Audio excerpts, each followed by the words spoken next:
I think when talking about Persona games, it's better to talk about individual chunks and character arcs than talking about the experience as a whole, because this really does feel like an episodic anime series stretched out over a giant video game, right? It feels like there's not a lot of like overlapping content. Character arcs don't really lead into anything major. So many characters are sidelined in favor of new ones.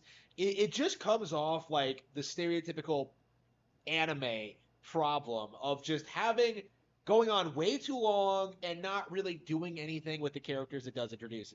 Like I am like 40 hours in now, you know, just got Futaba, and I'm just going through the motions of like, okay, Futaba's here, blah blah blah blah blah. We're getting all these character moments. Like Yusuke doesn't get any time alone with her at all. It's just you and Futaba trying to like reintegrate, trying to reintegrate Futaba into like society, right? Like you are going out of your way to help this Spurg, like stop being such a neat and go out into the world and have a good positive time in spite of being a complete shut-in and a complete recluse. And it is like so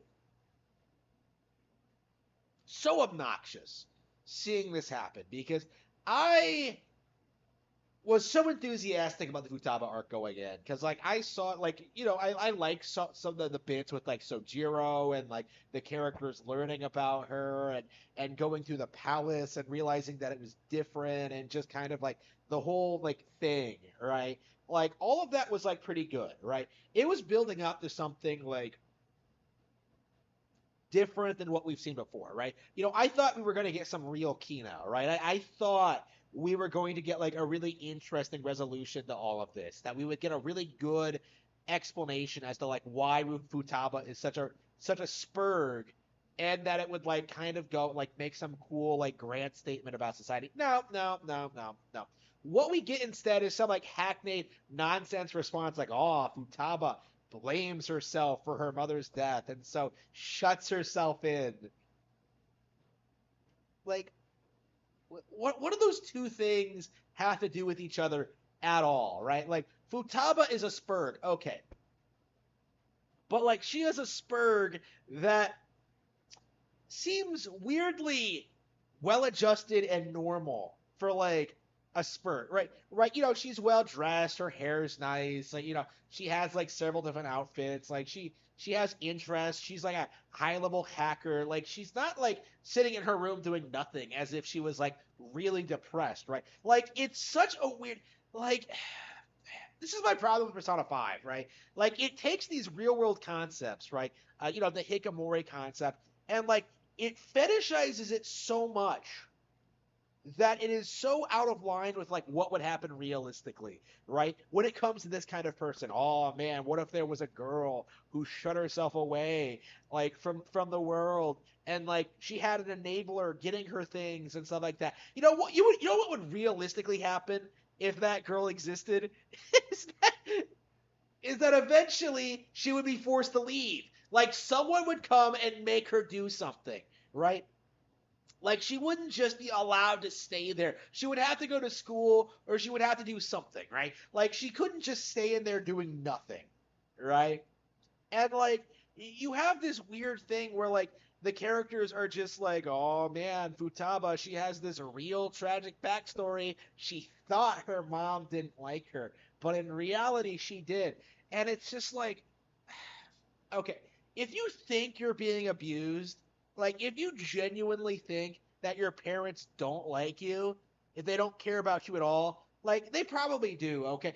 Don't don't try and convince yourself that like you're the problem or that you did something wrong or that they're having a bad day or that they don't have any money. Like don't let them do that shit. Like if you're being mistreated, if they refuse to make any time for you at all, if they don't care about your needs whatsoever, they are terrible people. And Futaba seems like unwilling to kind of like come to terms with like the game really wants you to think that like, oh man, like it's just her cognition, man. It's all just in her head. Like it's all just in her head. Like Futaba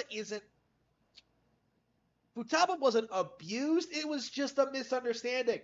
bullshit. What a cop out. What a like just terrible, terrible storytelling. It all just like the entire thing just crumbles. Like without that aspect of it, without this like undertone that like Futaba was legitimately abused by her mother, none of this makes any sense. Like it just all falls apart. There's nothing about it relatable to me at all. It's just pure crap, right? And then of course comes the most unrealistic bit of all. Like the thing I cannot stand about the Futaba arc, or like the conclusion of it, where like everyone takes time out of their day to come over and reintegrate Futaba back into society, right? They hang out with her, they try to be nice to her, they introduce her to like all these topics, like they deal with her like autism, like they do all this stuff, and it's just one of those things that like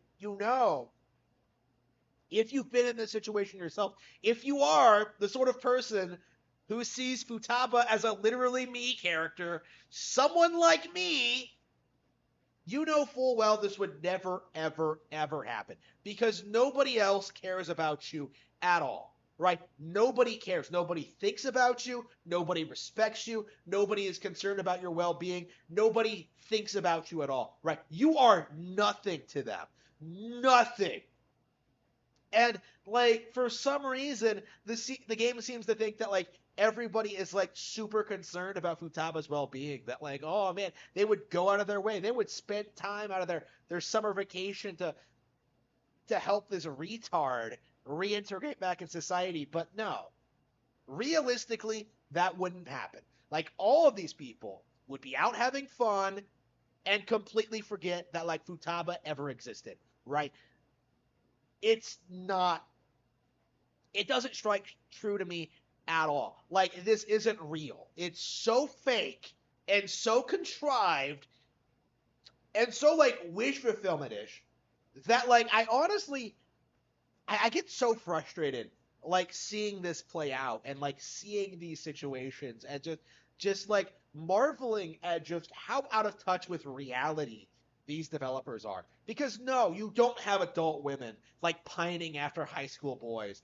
No, you don't have like these weird situations like Olympians training high school girls teams like so they can rape them, right? You don't have like you don't have these situations that like the Persona cast gets into. You don't have high schoolers like dealing with Yakuza bosses. Like Persona does this thing where like it tries presenting as what it's doing is like plausible, but it isn't.